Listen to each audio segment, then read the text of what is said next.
You got the job offer of a lifetime. You got an opportunity to come to Kirkland, and everything that you look at online talks about how amazing, how great, how fantastic Kirkland, Washington is.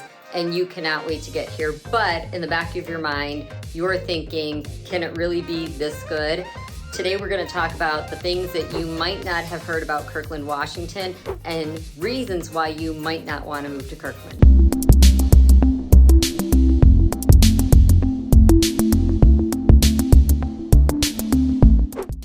Welcome to the Living in Bellevue, Washington channel. If you are new here, this channel is all about what it's like to live in and around Bellevue, Washington, surrounding suburbs. Today we're going to be talking about Kirkland. If you like this video, please hit that like button. It helps anybody else who's looking for this information find it a bit more easily.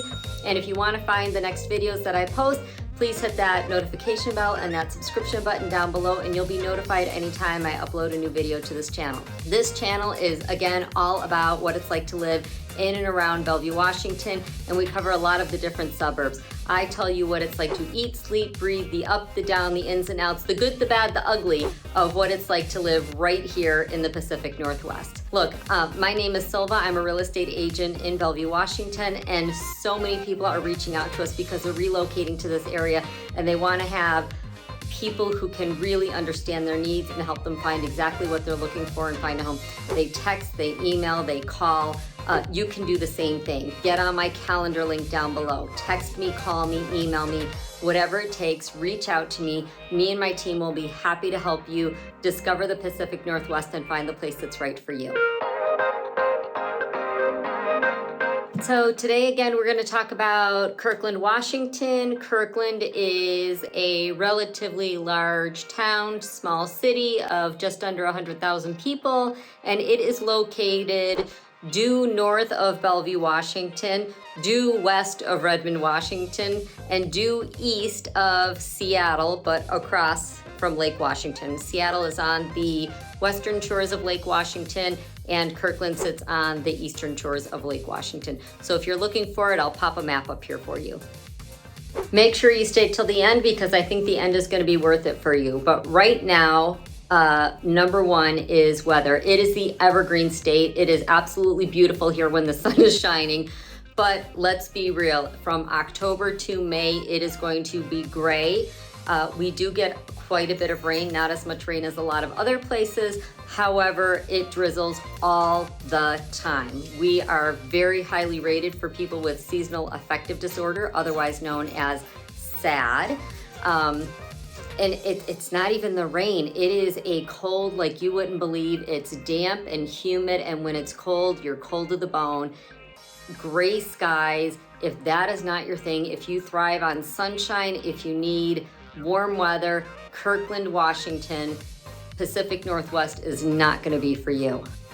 So the same thing that makes Kirkland so absolutely beautiful can make it treacherous to get around. We have mountains, forests, lakes, rivers all over the place, and you need to be able to circumvent those obstacles when going somewhere. Kirkland is more suburban, it is not a city, so you do have to go around Lake Washington. You potentially have to take one of the two major bridges to get into Seattle. You have to go through rush hour traffic to get into Bellevue, where Amazon is located. If you go east towards Redmond, you are going into Amazon country and you have to deal with the traffic that comes with part of Amazon being there. So while it's beautiful all around here, the driving around and getting through or past these obstacles is something you're going to have to contend with on the daily if you're leaving your house. Something I don't normally bring up, but I'm going to start talking about, is in the last couple of years, we've had to deal with wildfires. Fires in eastern Washington, fires in South Washington, fires in California. A lot of that smoke has become quite a problem during the summer months in the Pacific Northwest, Kirkland included. If you have health issues and air quality is super important to you, I would definitely look up air quality. Pacific Northwest generally has good quality because we get that airflow off of the Puget Sound, but with these forest fires, man, they can be terrible. So again, like I said, if you're looking up Kirkland, you are finding out that it is the perfect mix of urban with suburban. We have the countryside, and we also have a lot of shopping and restaurants and places to go out. However, what Kirkland does not have, and you will be traveling other places for, is nightlife. There is not a robust club scene or dancing places. It is probably geared more towards a quiet dinner and drinks, a family atmosphere, gathering with friends, not so much dancing and raucous behavior where you can go out and really let loose and have a great time. There is a light rail coming to the Pacific Northwest. They've already worked on it. They already opened it in certain places. Bellevue has some stops. The public transportation, Kirkland, as far as I know so far, does not have any light rail stops. They do have some public transportation, some buses that tool around throughout Kirkland, and there are some that even go to Seattle, but Kirkland is not such a great city for public transportation. You probably cannot be without a car. If you are living in Kirkland, you are going to be car dependent to a degree. If you live directly in downtown Kirkland, you might be able to get away with a car for some things, maybe for a short while, but I don't think that would be very long-lived. Like I said, it's not urban enough that you can live without a car, and the public transportation is not substantial enough, robust enough, consistent enough that you would want to take the bus into Seattle, where you could get into Seattle by car in 30 minutes. If you took public transportation, it would probably be 45 minutes to an hour drive with the stops in between. So let's get into the nitty gritty. We've gone over some of the lesser factors or things that you can mitigate. If you don't like the gray weather, you can get a sad lamp. If you don't like commuting, you can work from home. If you don't like the rain, get an umbrella. I don't know. But one of the main factors that you cannot go without is the cost of living in Kirkland. Kirkland is growing quite rapidly. All the cities on the east side are growing quite rapidly and have over the last couple of years really grown in price point. So Kirkland is going to be cheaper than Bellevue. However, it's still quite a bit higher than the national average. Northern Kirkland is going to be less expensive than Southern Kirkland. And that is going to continue to be the factor in Kirkland, is that it's going to continue rising in price. The cost of living in housing is higher. The cost of living for groceries, for gas, that's all a little bit higher than you're going to get probably from anywhere else that you are coming from. So it is one of the more economical towns right around the tech hub of Seattle, but it is still quite pricey. So just like all the other items on the list, this is going to be a pro and a con all in one, all over again. Google Corporation is getting very well situated in the Kirkland area.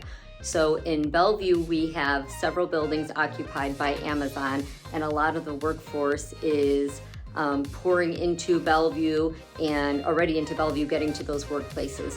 In Redmond, we have the Microsoft campus, and again, we have a lot of traffic from out of town as well as in town trying to get to those campuses on the daily for work.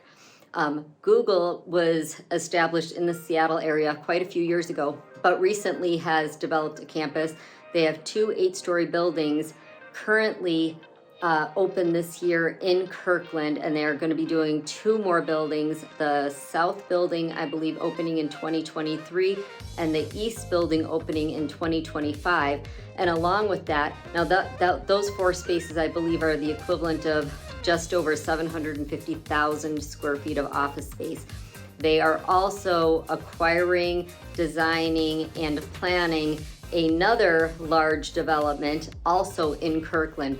So Kirkland residents, while quite content with living in Kirkland right now and enjoying the mix of urban and suburban, are starting to get a little edgy about all the people that Google is going to be bringing in. Again, job opportunity. This is great for the area. This is great for housing prices.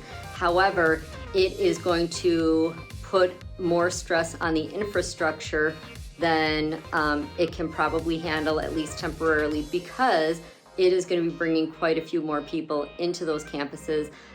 Google has decided to double down on bringing people back into the workplace. Everybody got used to working from home or working in a hybrid lifestyle, and Google has a lot to offer in any of their companies, any of their buildings, to draw people in, to allow their employees to come back to work, which they think is more effective in the long run. So if you are thinking about moving to Kirkland and you really like the suburban aspect of it, you probably want to steer clear of the area that Google is going to be building its campus, because again, especially during rush hour times, that area is going to be quite heavily trafficked for quite a while, not just with car traffic, but also with foot traffic. So there are other areas of Kirkland, but that might be something that you want to consider viewing another town if you really want that suburban feel.